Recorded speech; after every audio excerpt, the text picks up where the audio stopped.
Hi, everyone. Welcome to Fire and Forte and welcome to our roundtable, which is actually our second Ageism roundtable to discuss this broad, fascinating topic of aging and ageism. Now, I'm with three members of Fire and Forte, each of whom have been on the podcast and have been a brilliant interview. So just to plug my podcast, please go and check out their interviews as soon as you can. So welcome to today's Fire and Forte roundtable. It's not over until you're dead. Jennifer Coolidge kindly reminded us as she collected her Golden Globe recently. I think this made headlines over the world when Michelle Yeoh collected her Oscar and said, ladies, don't let anyone ever tell you you're past your prime. For anyone listening, I'm Hannah, founder of Fire and Forte. Jules, do you want to kick off with the introductions? Sure. I'm Jules, and I'm the founder of She's the Boss Group and Handle Your Own PR. Katy. Good morning, everyone. My name's Katy. I am proudly 50, so I don't mind saying that. And I guess, profession. I don't think I've ever been referred to as professional, but I have a full-time job. So I'm an employee, an individual contributor to a tech sales company. I've worked in tech sales out of Silicon Valley for about 10 years. And I'm a yoga teacher and breathwork coach. Superb. And Nicole, over to you. Hi, I'm Nicole. I'm slightly over 50. I've got a background in, technology, but most recently blockchain and NFTs, which is super exciting. I'm a mother of two gorgeous grown-up girls, and I love to travel. Awesome. Amazing. Natasha? Oh, yes. Hi, everyone. I'm Natasha. I'm a research fellow at UNSW at the School of Psychology, and I research ageism. I transitioned out of sort of a fashion career in my 30s and studied for most of my late 30s and early 40s and just sort of kept going researching the topic of self-perceptions of aging and ageism. And I have also two kind of grown kids, 19 and 22. Amazing. Danika, over to you. Yeah. Hi, everyone. I'm Danika Johnston, proudly 46, feeling good. I'm mother of three or four, if you include my husband, 4 boys in my life. And I work in digital media and social media and tech as well.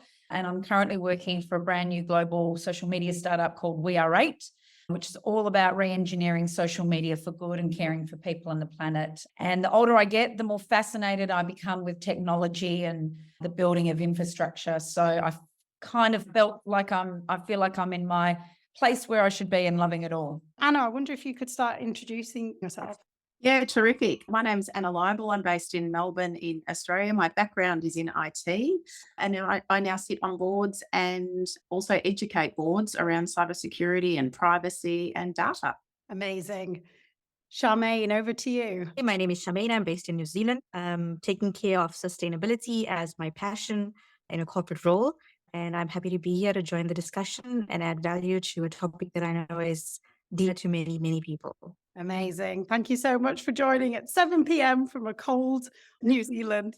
And then Laura, who's on the call as well. Thanks, Hannah. So I'm Laura and I am 43, going to be 44. I work as a photographer and I work with women over the age of 40 as well as a campaign. And I love working with that age group just because so much more confident, fearless, and paving the way for future generations.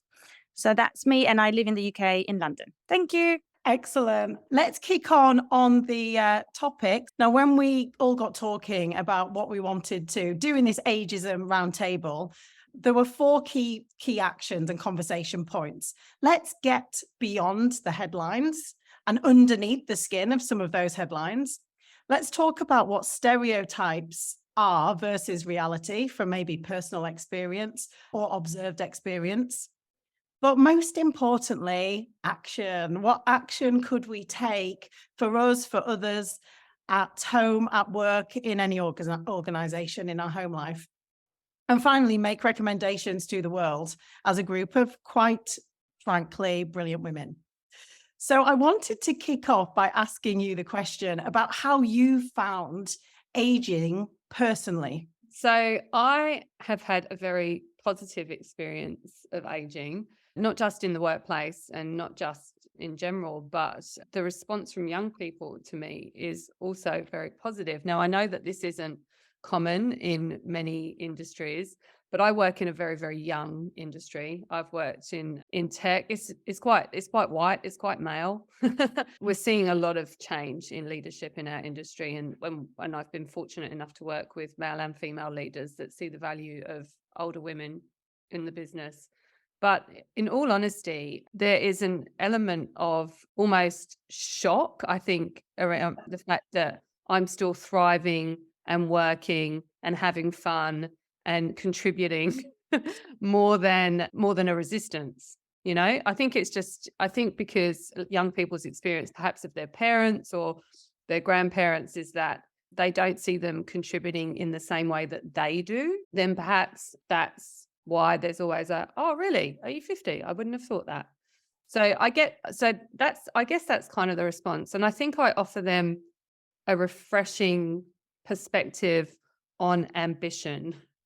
Because when you're able to see people that are content to be in an environment where there is no real striving for more, I notice that young people spend a lot of time trying to get stuff, get more money, get the better car, get more fashion. And then when you see people that are actually thriving in a simplicity that can only come with age and wisdom, I think they find that really interesting and refreshing. Obviously, there's a little bit of money that comes with aging that allows me to thrive in simplicity. And I have to acknowledge that because, you know, I do realize that young people are hustling with rent and mortgages and things.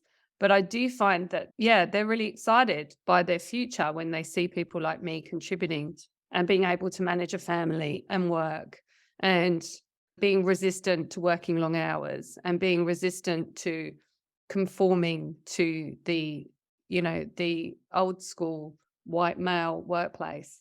And so I think it offers people a lot of hope and a positive outlook on their future. And so honestly, I haven't seen it. I'm sure it's there, but I haven't seen any resistance to people employing me because of my age or working with me because of my age. Excellent. I mean, it's interesting that you talk about thriving and also this confidence to not conform, because actually that is your personal experience of aging. And it sounds like the ripple effect of that is then impacting other people, which is incredible to hear.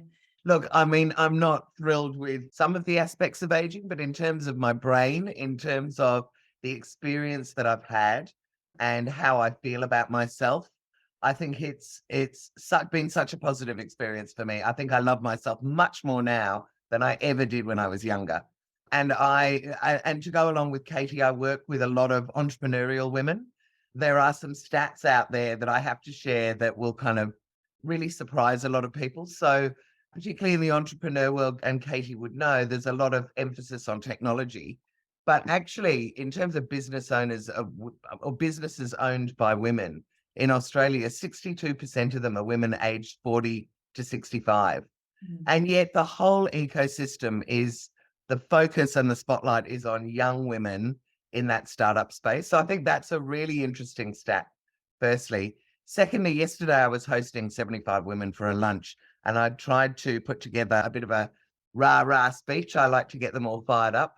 And one of the things that I discovered, which kind of shocked me, is that part of the reason I think for ageism and I think for the invisibility of women, and I do think that there is an invisibility of business women anyway, once you get slightly older, is that you can't see enough of us. So I'm very, very passionate about making women more visible. And the stat that I found yesterday is that less than 1% of history books feature women.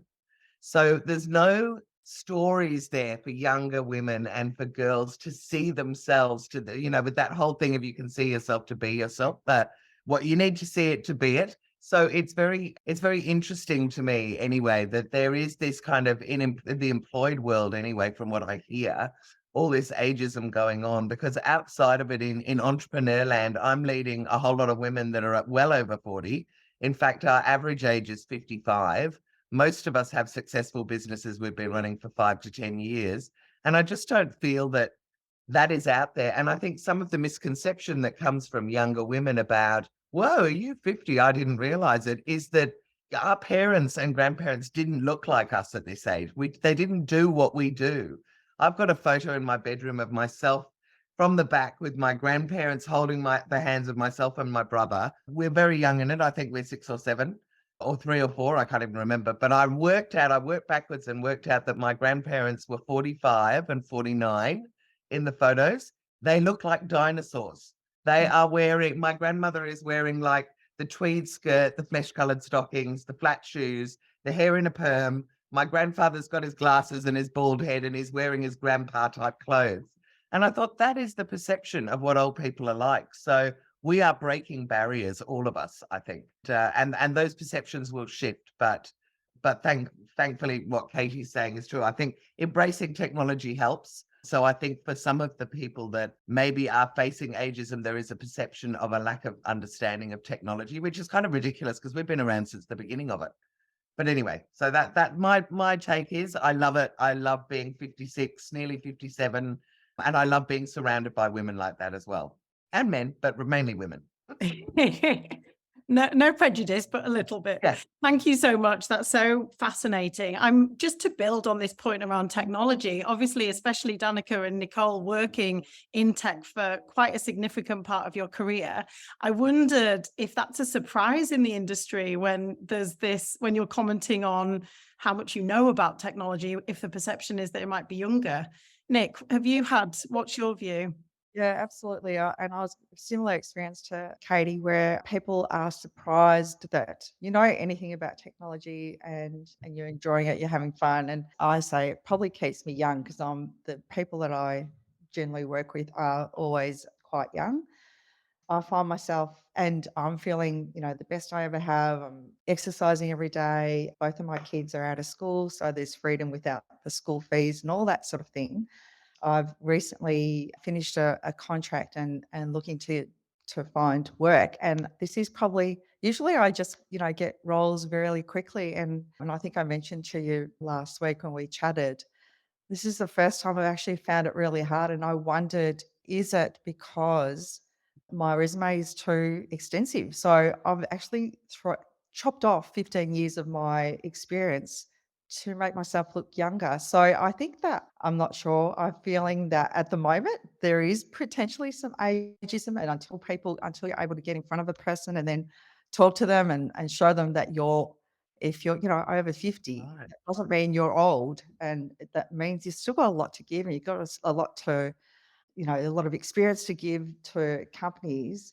I'm sort of at that crossroad now thinking maybe I need to take a different track and start to look at what can I do working for myself. Yeah, I know. Yeah, it does sound like you'd have a really supportive community and be incredibly successful. So much to pick apart about that. So Danika, both your experience of aging or your view of it, and maybe a little bit on this tech piece as well, if possible.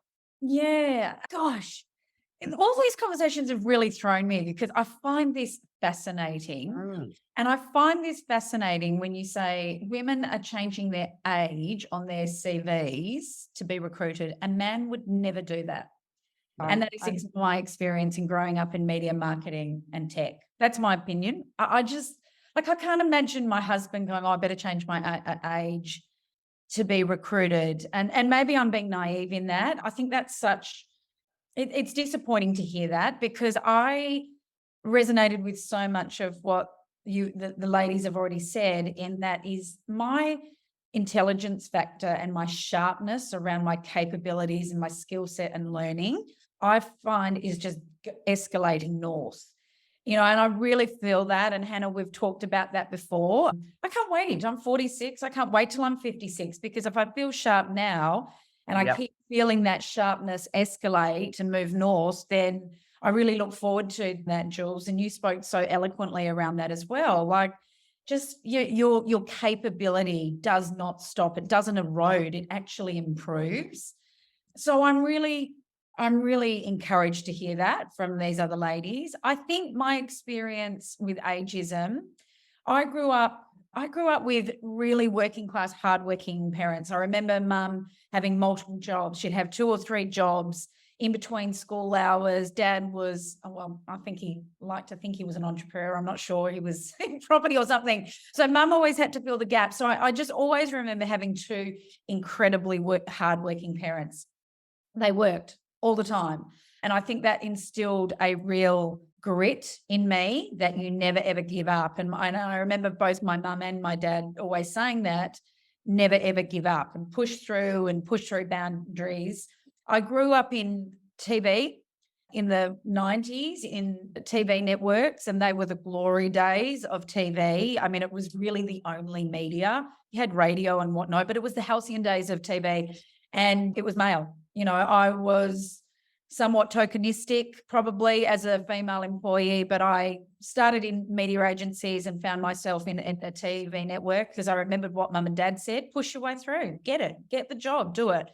And so I was ferocious with it.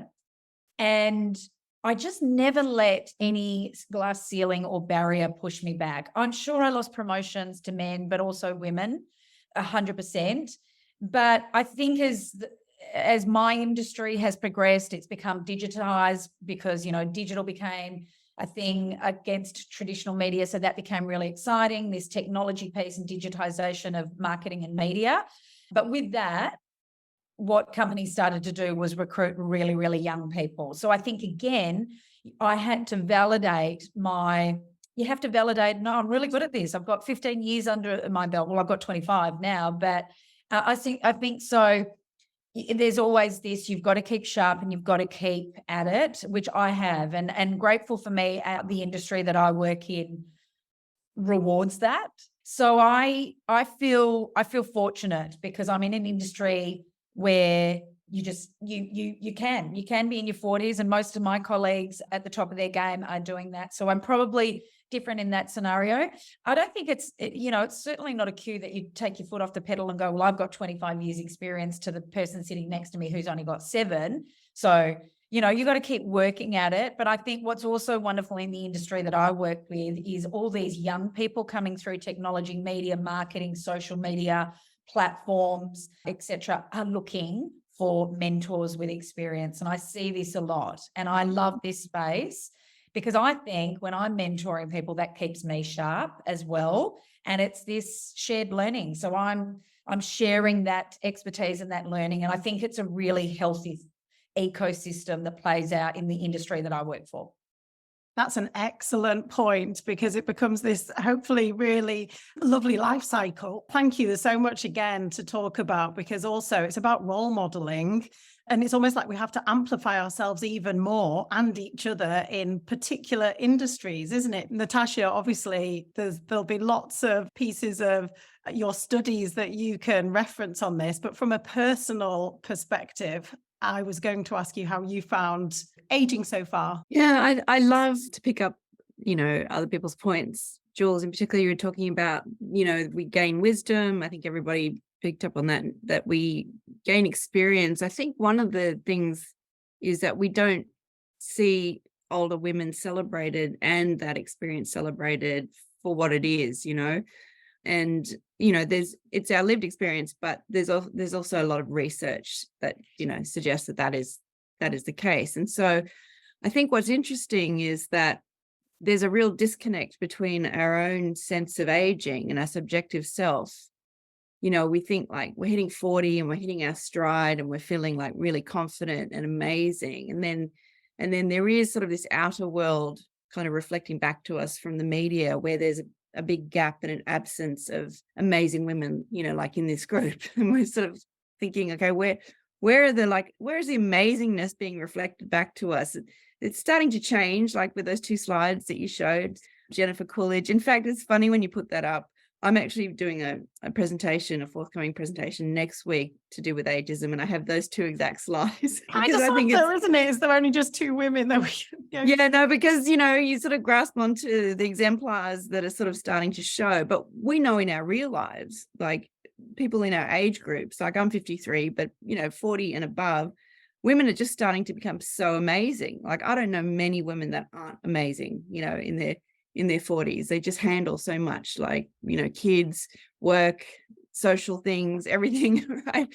But I think also, like, on a personal scale, like I'm in sort of academia, and so I joined academia, later in my 40s, late 40s and 50s, and I'm not going to say it's been smooth sailing. Like I can't say necessarily that it's down to sort of that twin prejudice of sexism and ageism, but I do know there has been examples where, most of the time I'm, doing these piecemeal contracts, part-time, casual, putting it together to make a full-time salary, which, is a bit of a juggle because, it's part-time, you're paid part-time, but actually sort of want you to just manage the whole job, whether it takes a whole full-time, week out of you or not, you just have to do it. So you're doing that constantly across different projects. And, so I'll be given those sorts of things, but then also I'll be sort of out of the team. And so it's interesting that sort of twin prejudice plays out a little bit of sexism and ageism. Like that happens in the workplace, but it also happens kind of in your personal experiences. When I was finishing my PhD, this is quite a while ago, I was, sort of dating someone. He was a little bit younger than me. He was about like 7 years younger than me. And, towards the end there of our relationship, I was just trying to finish my PhD and juggle some casual roles and manage my school-age children. And he also had like a child that we sort of, sometimes looked after together. And at that point, like I could see that he was like, oh my God, she's sort of turning into this boring middle-aged woman who's too exhausted to be fun and stuff. And so like things ended up just sort of going their separate ways. And he didn't sort of talk about those things, but it was later when we sort of in a friendly kind of broached the topic when we were just friends that he sort of said, oh, I'm sorry, that's actually that was what happened for me. Like he was turning kind of 40 and I was already like 46, 47, but just doing what a 46, 47 woman's doing, which is her work, her life, her kids, trying to be like all that and everything else, which you just can't do at some point, right?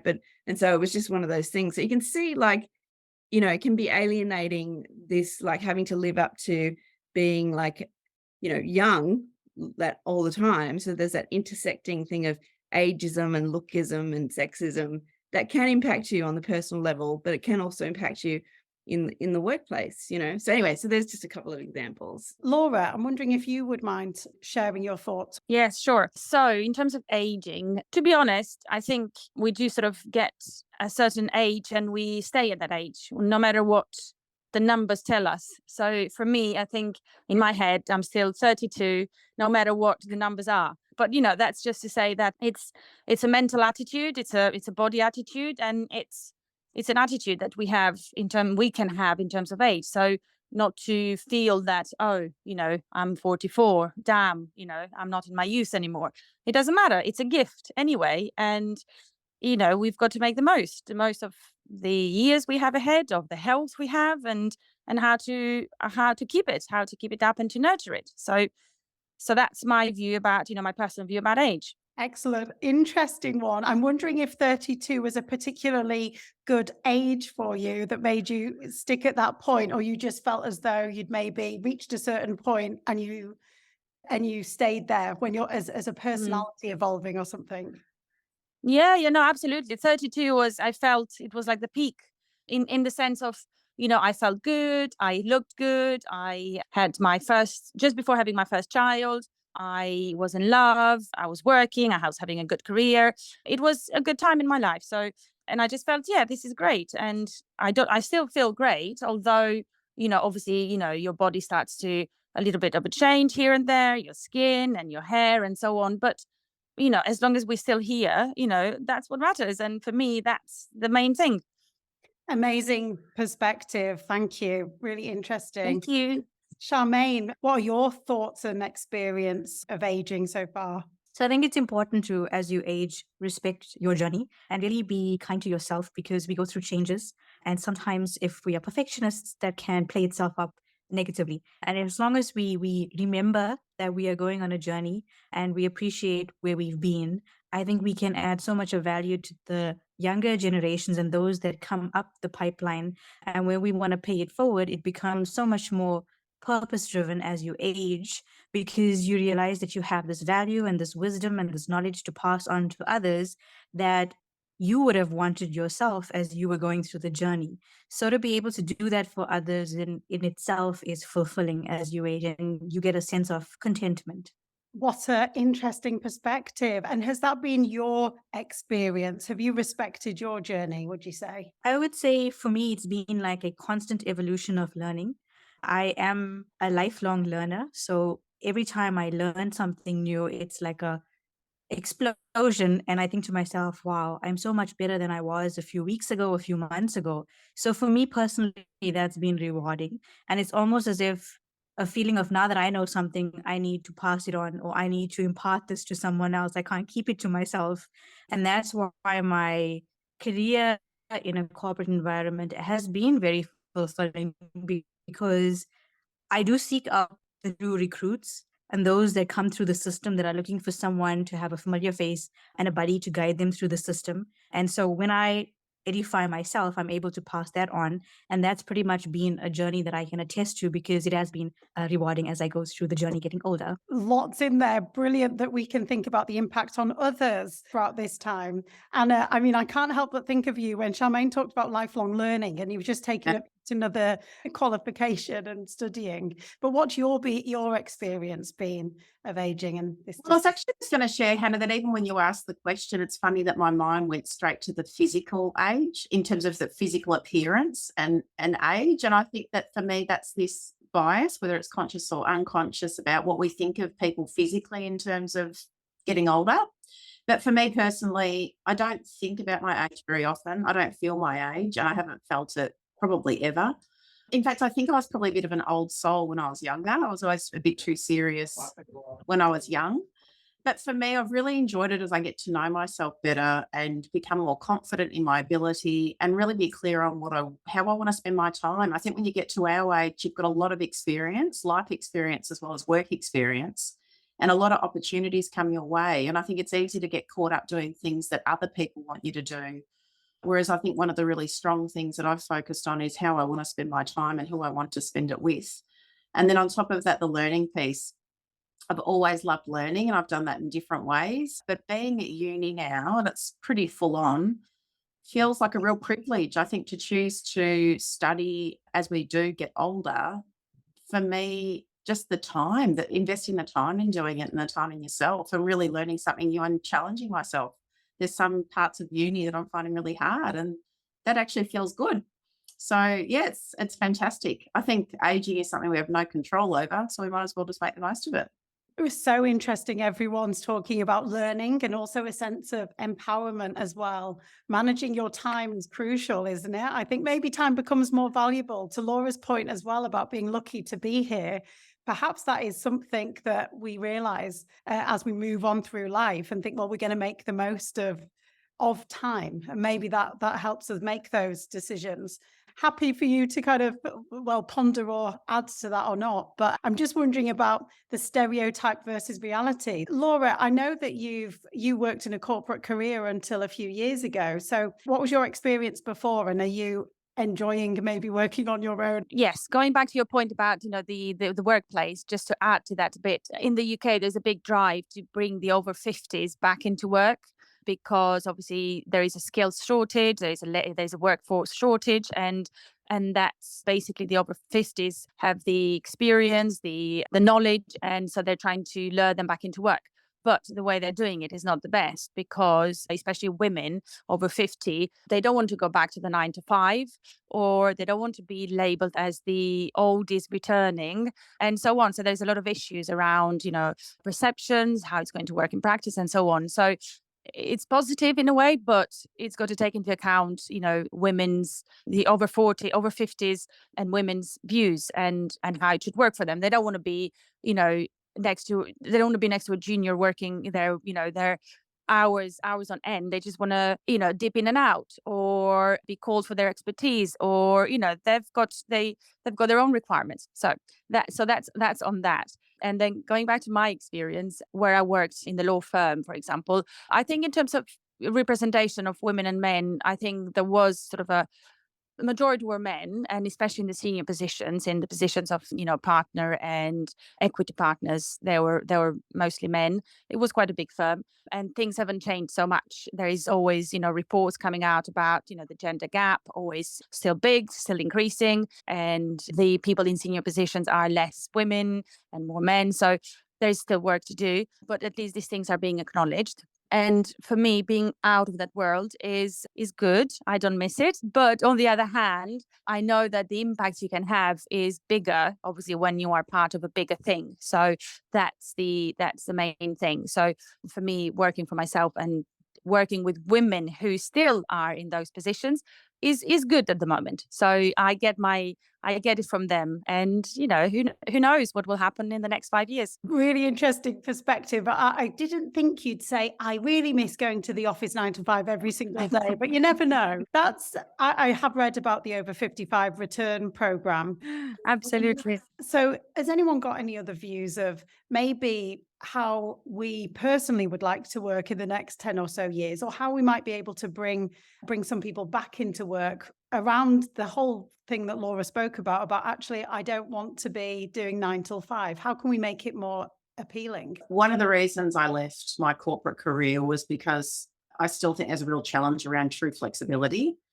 And even when there's policies around working 3 days a week or 4 days a week, I still find the workload's actually exactly the same. So I think that there's flexibility around not having to be in the office 5 days a week, but the expectation of your output hasn't shifted. So I think that's unrealistic and needs to be addressed. So I left my corporate career and I picture my life like a pie. If you sort of think about the Trivial Pursuit pieces, the little things that you put around the board. And I thought about how I wanted to spend my time. So how many pieces of the pie that I had, and if that's, the 5 days that you normally spend at work. And I thought about how I want to spend them. And some days I don't want to be on. We talked before about whether we want to be on every day. And for me, the days, I don't want to do that every day anymore. I want to be in a different place every day, working with different people every day. And at the moment, one of those pieces of pie is my uni. And when the uni goes, my plan is to not replace those 2 days with work. One day might get replaced with work, but the other day might get replaced with something else. So for you, is that about variety as well as flexibility? It's both. I actually don't mind if I still work the same hours that I used to work, but I want them to look very different to what they did. Excellent. Charmaine, what's your thoughts both personally about how you would like to work in a few years, and if there was a return policy happening in New Zealand, how you might be able to appeal to the over 55s? I think it's, for me, again, comes down to what works for you. And if we're able to take that individuality into account, then people will obviously jump at the opportunity. If you want me back, my experience, then if I choose to come back as a consultant and you pay me for a project deliverable and how I fix my time and my hours is up to me, then yay, I'm happy with that because that works for me, it works for you, and we're happy. But having the 9 to 5 and not having that flexibility, and you've spent many hours burning the midnight oil to get to where you've gotten to, doesn't seem very appealing when you're entering another phase of your life. So I think, yes, like Anna said, there's flexible policies now that we've gotten after COVID. And I've had the pleasure of working for a few organizations and have friends working in different organizations that adopt the policies differently. And many of them have still left, even with the 4-day work weeks and the work on site 2 days, off site 3 days. If you're still feeling like you're reaching burnout, then none of those flex policies work for you. So I think for me, it's all about understanding what exactly attracts that crowd. And can you tailor your packages to attract that audience if that's what you want in the workplace? And it can work. Again, like I say, I've had experience of speaking to colleagues and working for different organizations that implement the policies. And I am the type of personality that particularly enjoys the corporate environment because you have an opportunity to be involved in many different areas and have scale of impact. So that works for me. It may not work for everybody. So individuality again, and having those options offered to individuals is what would attract them ultimately. Do we think that the pressure to be so many different characters and perfect each one of them, is that something that we're given from society, or do we feel like that's something that's internalized? I actually think as women, in order to make the leaps and bounds that we have, we actually put the pressure on other women to do that. I resist that. I don't think society necessarily, pushes us to be all the things, to do all the things. But I think a lot of women in the workplace that I've been around in leadership roles are suggesting to us that we can and we should be doing everything in order to make up for the gaps that have existed previously. I actually feel very comfortable not achieving everything, being very, very open about not wanting to, or being, or having the space to. I mean, I sometimes do this whole, I've got too much on, but generally the kids cop that more than anybody else. But I think it's really interesting that managing my time, I think, is something that I do so much better now than I used to. I was really striving to be recognized in my 20s and 30s. And I was in media, much like Danika at the time, which regardless of, we've come on leaps and bounds in 15 years. And I think that's been the introduction of tech business, American tech businesses into Australia, because workplaces in Australia, particularly in media, were horrendously misogynistic. I remember being pregnant at working in radio and in print media, and just being completely disregarded for my mental and physical well-being. And of course, at the time, there was no maternity leave, no, if you didn't come back to your role in sales within a certain period of time, it was just given to somebody else. And you came back and you just floundered around being useless until you left. So I think that we still put a lot of pressure on each other, and that needs to be alleviated. And some people, of course, love to be able to have it all. But I certainly feel like I need to relax more. I need to take a day off more. I need to book the holiday I can now afford, and those are things that I have to give myself permission to do, because I actually see young people and other women who are my age who are, trying to have it all, maybe not relaxing and not giving themselves permission to, take the time. I think that there's a flow-on effect to that. It kind of makes me look a little bit, I do feel like, and this would be obviously the way I put pressure on myself, but I feel like I'm being a little bit lazy. I'm not contributing enough because everybody else is, having that entrepreneurial streak in their 50s. I feel like I've worked really, really hard to get to this point, harder than anybody else. And so I'm really enjoying that the next 10 years can be a beautiful combination of my work, my passion, my family, and my holidays. Because up until now, I never took the time. I was too scared. I didn't want to take time off because I didn't want, other people to zone in on my ambition or my promotions. So I never took time up until now. My biggest regret is that I didn't take longer off with my children when they were babies, because I was terrified that if I didn't go back to work, I'd never be able to get back to work. And I now, and I think that so much has changed, and this is our time to really do exactly what we want to do, how much we want to do.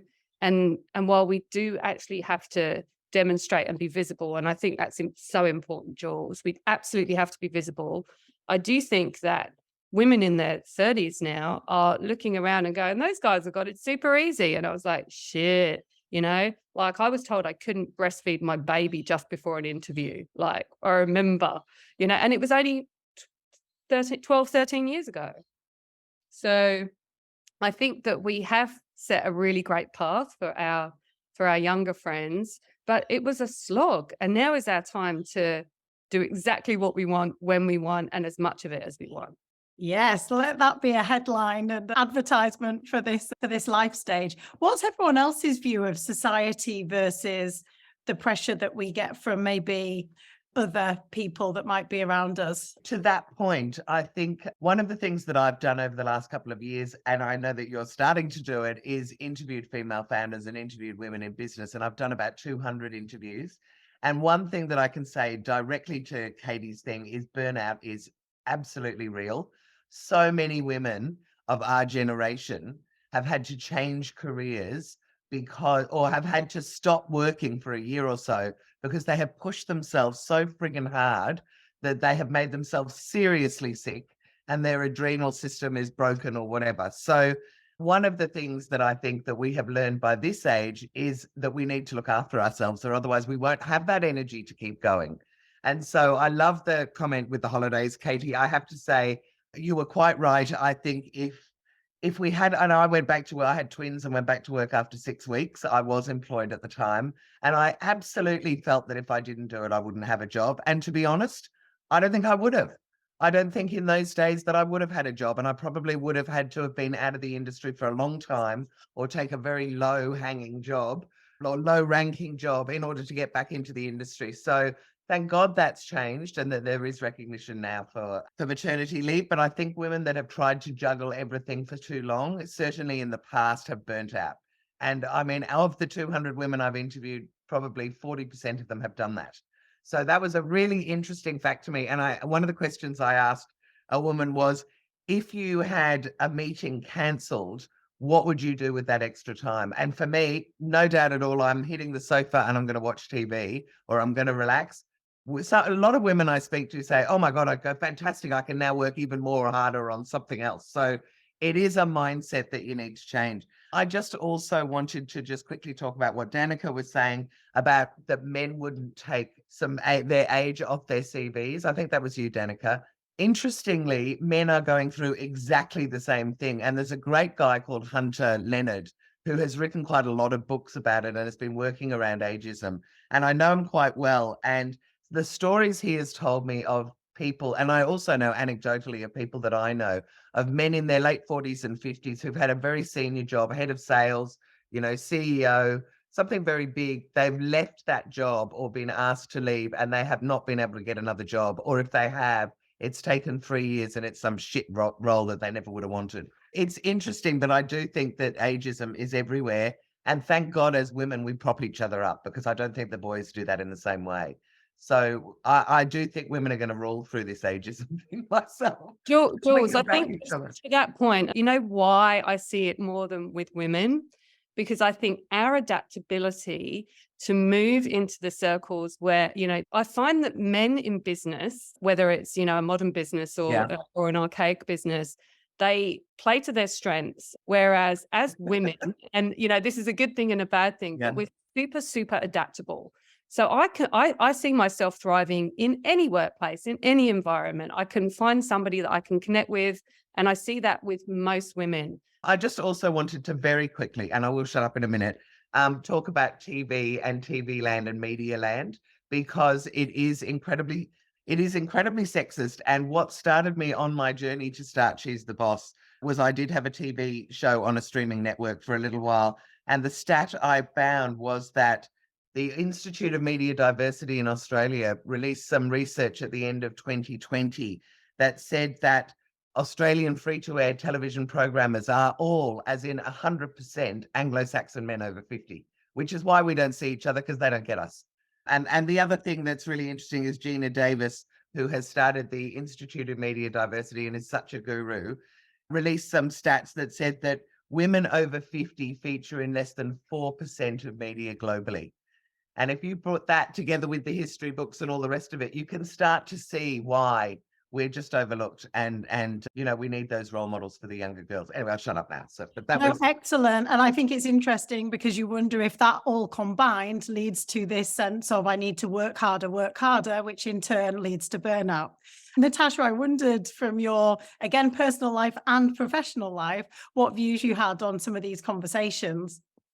Yeah, look, I know Hunter as well, and he has done a lot of good work to, raise that issue. And some of the focus groups that I did when I was researching the topic of self-perceptions of aging, older people over the age of 60, it was, I think, the case that men very much identified their sort of role with their career role, and women had other things. They might have had a career, but they also had like social networks, parenting, managing a whole sort of broader sense of self that worked into there. So I think that helps them adapt in that transition, whether it's in later life or into retirement. And I think that men do struggle because they are sort of this all or nothing in a career, whatever career it is. They've built their self-identity around that. So that if they don't have that, there's a real loss for them, or a sense of loss and a lack of adaptability. But in terms of the definitely the ageism side, I wrote a blog called Mobilizing Wisdom about these issues, self-perceptions of aging and transitioning into later life, and what you can, transform as you get older. And one of the topics that I wrote was about the lack of media representation, particularly of females. And the title of the blog is Media Portrayal of Older People, the Good, the Bad, and the Absent, which does reflect a lot of studies that have actually counted, like Geena Davis's work, that there's very little role models. And so that's why I'm sort of super excited to see like some of the streaming shows like Hacks with Jean Smart. And, I love these people because, it's just like giving us an example of what we actually know in real life, like smart, funny, amazing, intelligent women in their 50s and 60s. And also Julia Louis-Dreyfus has a really great podcast, Wiser Than Me, where she's interviewing women over 70, like Jane Fonda, and who else was it? She recently interviewed Rachel Reichel, I think, who is a food critic, or was a food critic for the New York Times, and just really interesting interviews. So I'm just really loving this emergence of, what we've been missing like for years. So yeah. It's awesome. It's like what Danika said about keep on pushing. Yeah. I feel as though that's maybe, if lots of people are doing that gets some traction across lots of areas. Nick, it popped into my mind that you had a interesting role in the mining industry, where you were combining cloud and tech and digital with an industry which is, in my mind, my perception would be quite male dominated. Yes, And yeah. I wondered how that experience was for you, and whether it was at all difficult to get credibility, whether you felt like you had to really push and maybe put pressure on yourself. Actually, not really. No, not at all. So I was in the technology space. No, not really. It was. I wouldn't say there wasn't an ageist issue in. I don't think in that particular business. Was it male dominated? Yes, but there was lots of programs to help promote women, encourage women, because they were really striving to increase their diversity within their business. So no, I don't think that was an issue at all. And I don't think, I have worked for very male dominated companies, and I think if you're able to, I guess, demonstrate that you're capable, which a lot of us are, you're capable, you work hard, you're able to deliver something, and also give a different perspective, I think generally you're valued. But I would say, if I think about when I was working 20 years ago compared to now, there's a whole lot of different programs that help support women, but I don't think there's a lot of programs that support older people coming into the workforce. So I think that's where the gap is now. And I noticed even last night in the budget, they have increased the sort of welfare payments for people over 55, quite a lot, I guess, relatively speaking. And I think that's really a recognition that it's harder for people to work when they're over 55 to find work in traditional, I guess, working employed roles. And I was doing a bit of research about this topic, and Natasha's probably all over this, but in Japan, because of their aging population, there's a real focus on making sure that people work until they're much older and stay active in the workforce to help alleviate their workforce issues. There is a thing around cultural respect and for aging people. But I do wonder, if we're looking down the solution path, we've got an issue where we need more people to work, and really this is an opportunity for employers to really tap into people who have got experience and lots to give and still got energy, and use these people like us in their employment, in their businesses to give something back. What a brilliant suggestion. And also seeing how we can take some learnings from other cultures and try to embed those over here. Danika mentioned earlier, and I think if we move on to talking about the recommendations and solutions, Danika, you mentioned earlier about mentoring and the amount of requests that, we often get about mentoring. Maybe we all get into solution mode now. What are the things that we think would be good in the workplace? And like Nick's evolving suggestion there about this program to get over 50s into work, would mentoring be something that we should maybe shout about a bit more, about the benefit that we can add to a workplace? What are some of the ideas that people have got about what we can do around this? I think mentoring is really important for lots of different reasons, and mostly to just information gaps that we're seeing between 20-somethings and 30-somethings in the workforce versus 40s or 50s. And I think, Nicole, you just kind of validated what I was thinking. Like, you know, having somebody in their 40s or 50s in industries or jobs with a lifetime of experience that can't get back in, or, you know, or are finding it difficult to find roles at a certain salary level, are being replaced by young people with 5 years experience or less and wanting the same salary. And I see this a lot. And I think it's so problematic, and I have no data or reference points around this. It's just my own observations.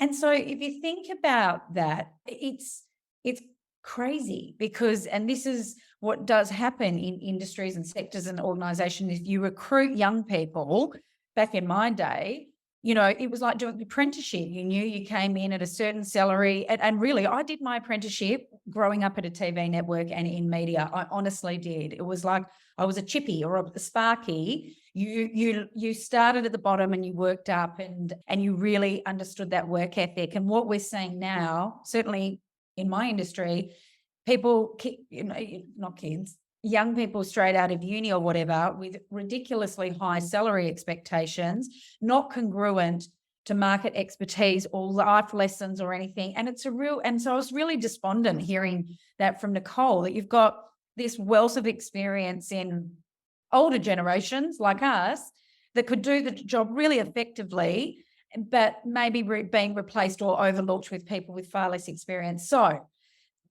hearing that makes me think mentoring younger people in your organizations is so incredibly important. I do it.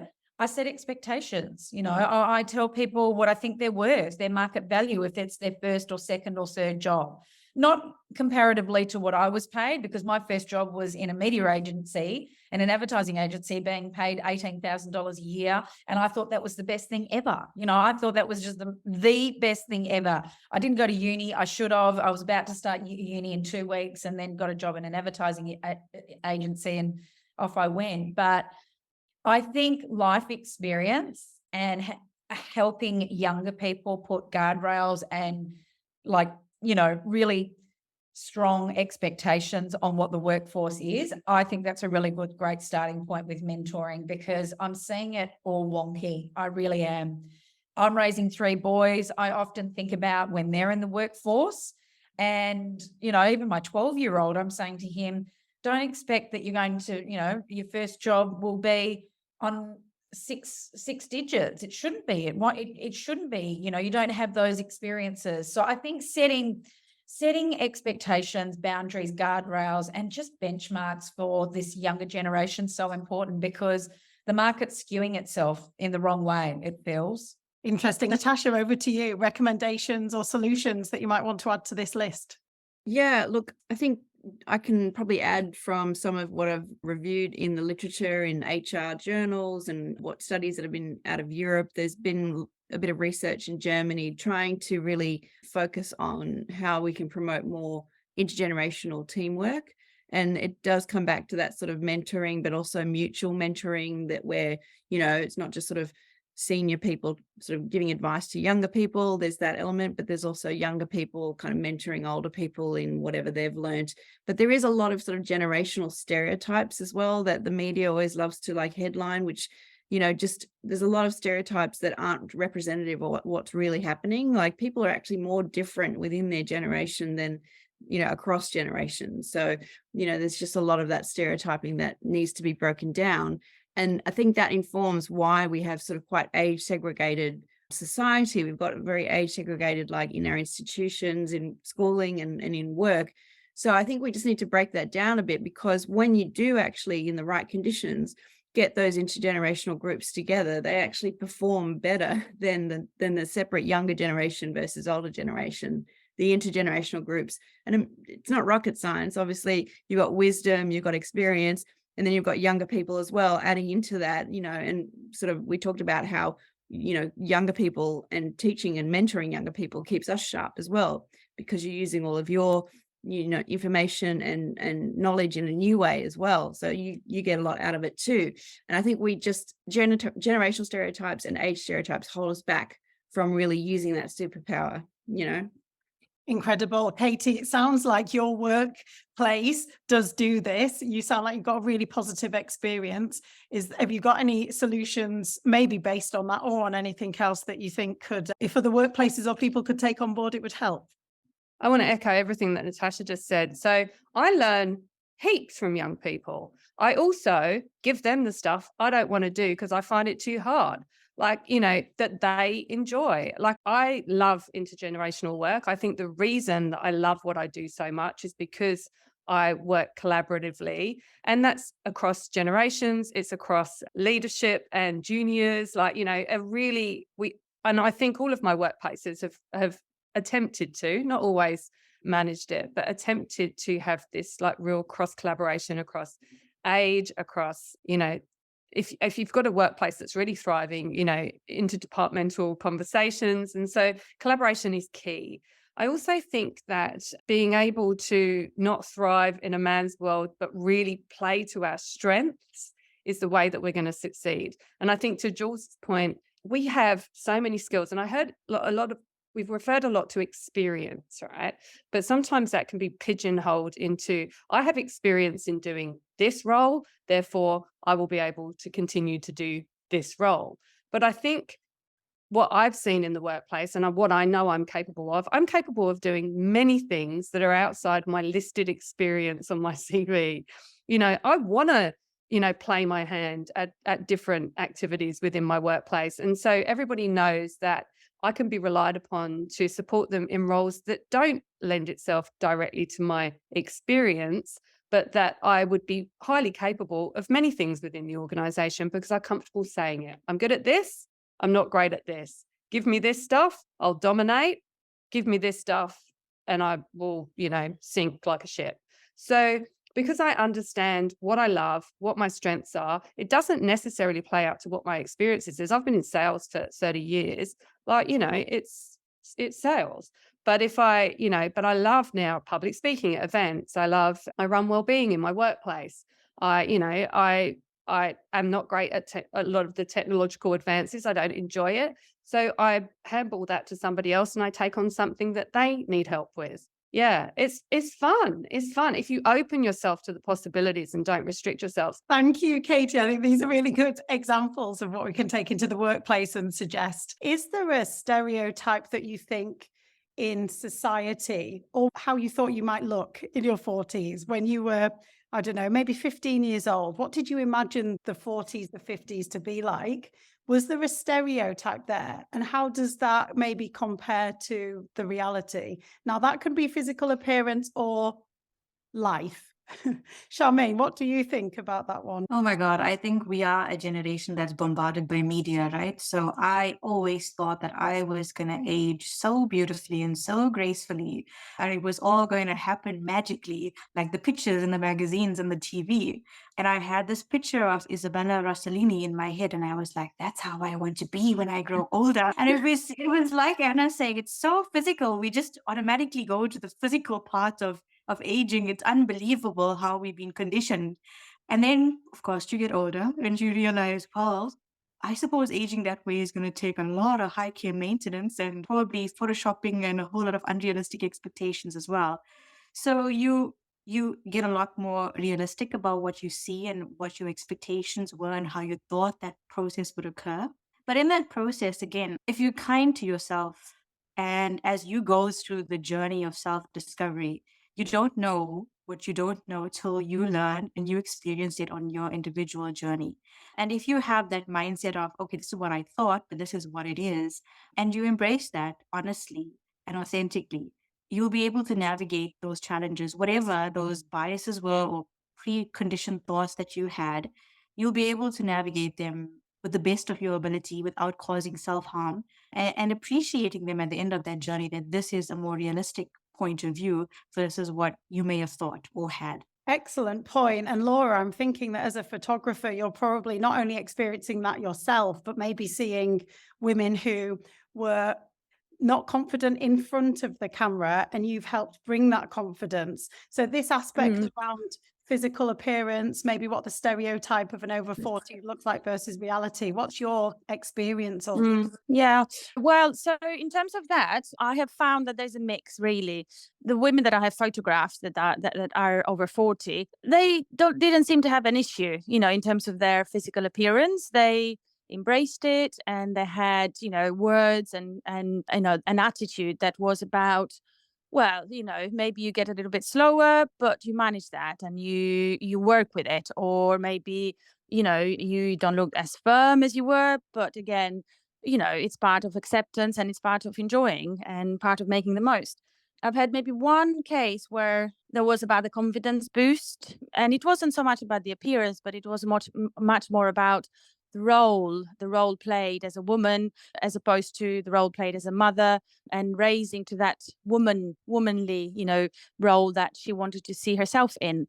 And it was a personal journey rather than, about others. So I think, generally from the women I have photographed, it's more of a positive story, in the sense that they embrace their age, they embrace their appearance, they do not have any fake expectations in terms of, I should look like that or like that, because they know, most people will look like their parents, and they've seen that. So, they look at their photos and they go, oh, I look so much like my mum or like my dad, or, that's the most they will say, or I actually look quite good. So, yeah, it's overall positive, I would say.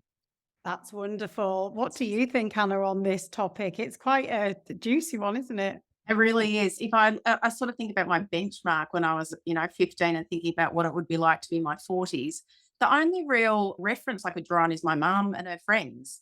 And obviously I adore my mum, but at her 40th birthday, she had no colour in her hair. So she was fully grey at 40, and used to wear dresses, were like tint dresses. And I am mindful I'm talking about the physical appearance, and I'll talk about her work in a sec. But for me, the biggest shift is how much we've changed physically. I think as a generational change, we're much more focused on how we look now and looking after ourselves. I think there's positives to that and negatives. I think from a fitness perspective, we're much more active than what adults were in where I grew up, because I acknowledge that would be different in different countries. But my mum, I was actually really fortunate that my mum worked when I was a very young age. So that was unusual. I was one of the only people at school whose mum worked. So I feel like I had a very strong role model in my life to really show me that both parents work. But I will also say my mum did everything around the house. So while both my parents worked, my dad didn't help with chores around the house. So I think that's something else that I've seen change. Again, that's a stereotype, isn't it, as well, around the role of a woman and how that's changed. I mean, there's actually huge leaps between the generations that we're talking about. Laura, just thinking about this element of, I suppose we're talking about appearance, but also the stereotypes around our role as women as we get older.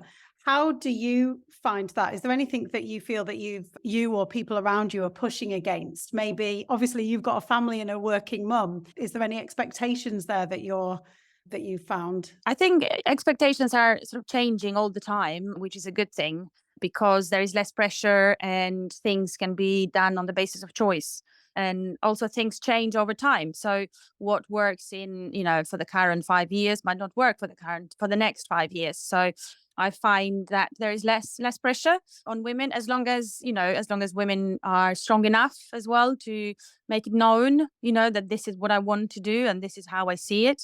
So there is an element of also articulating, making your position known, rather than just. So it's like inner empowerment, and also other people, will then follow, and there will be less pressure. And that would be my view. Thank you for that. Other thoughts around action and recommendations? I've been thinking about the Return to Work at 55 campaign that's going on. It's really interesting that here in Australia, our retirement age is now 67. So I actually think we've got a very different situation, that we will have people working or in the workforce right through till 67. Obviously, there's going to be some lucky people that are able to retire earlier than that, but other people that stay in it longer. And I think when you've got that many generations working in the workplace at one time, it really is exactly what Charmaine has said a few times on the call, and that's really around acceptance. But I think for the acceptance piece, it's actually being aware of your bias, and it doesn't make you bad people. I mean, sometimes I meet someone who, and I meet them for the first time, I think, wow, you're young. I think it, I don't say it. But just knowing that I'm thinking it, or if I meet someone else and I think, oh, yeah, I might make judgment, I suppose, and it is judgment, but making sure that you're aware of that, because I think we do all do it. And to be aware of that, we can then actually be more inclusive and really see that every person of every age brings value to a conversation, a workplace, the community, and seeing that as valuable rather than a negative. That's being conscious of your own bias. Is it's okay to admit to yourself and then just think, well, actually, that's probably because the culture that I live in has fed me this. It's not that I actually believe in it. And then you Yeah. move forward. Yeah. I've got a